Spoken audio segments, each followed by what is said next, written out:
नमस्ते प्रणाम, मैं संजू आजमगढ़िया आप लोग के बीच एक विवाह गीत लेके आई हूँ। अच्छा लगे तो कमेंट बॉक्स में बताइएगा और ढेर सारा प्यार दुलार दीजिएगा।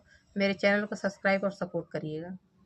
राजा दशरथ जी के नई फूलवरिया, सीता बैठे रखवा, बसवा कटाई लक्ष्मण डोलिया फनवाना, चला भाभी हमारा के देश, कैसे के चली लक्ष्मण तुहारे जे सतावा, मम्मी बिना रहलो न जा, मम्मी बिना रहलो न जा, हमारे ही मामी के मम्मी कई बोलई हाय, अब चला हमारा के देश, हमारे ही मामी के मम्मी कई बोलई हाय, अब